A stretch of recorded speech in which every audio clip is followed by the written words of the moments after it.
The Ugandan government says it will take in 500 Eritrean and Sudanese migrants on condition that they consent to the arrangement. Uganda says the refugees will undergo a rigorous vetting process to ascertain their suitability for asylum before being allowed into the country. Because of the understanding that the country of Uganda and the state of Israel have very fraternal relations, Uganda said we have no objection. In any case, we have an open door policy for refugee management, and 500 will not be too much given what we have already accepted.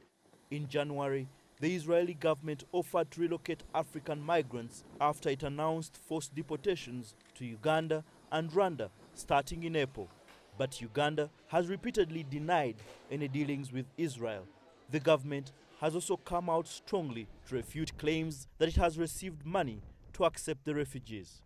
We have not been paid a cent. In fact, it is us spending our limited resources to make sure that we make them have a second home here in Uganda. Uganda is already home to more than 1.5 million refugees from other East and Central African nations, most of them women and children. Uganda's open policy towards refugees is under threat as thousands of new refugees continue to arrive each day. However, its refugee support systems remain chronically underfunded. In Uganda, refugees have freedom of movement, they have equal access to education, health care, and other basic social services. Refugees also have a right to work or own a business. The principles behind that the policy are noble, and I think that they should be kept in place.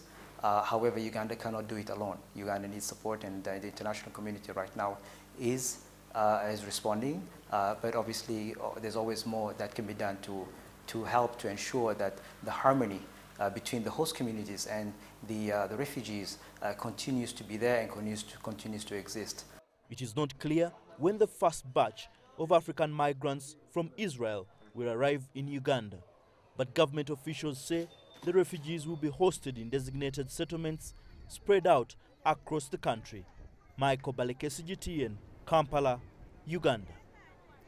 Well, for more on that, we are joined by Stephanie Fried in Tel Aviv for us.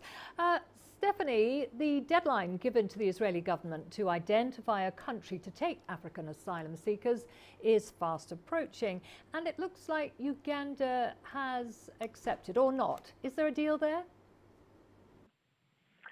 You know, they're not confirming on this end at the moment. In Israel, they're not confirming that there's a deal, and it's all speculative.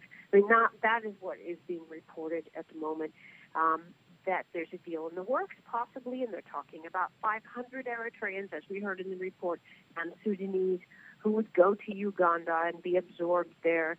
But again, that's a fraction of the number of the asylum seekers that are in Israel right now, 500 out of an estimated 38,000.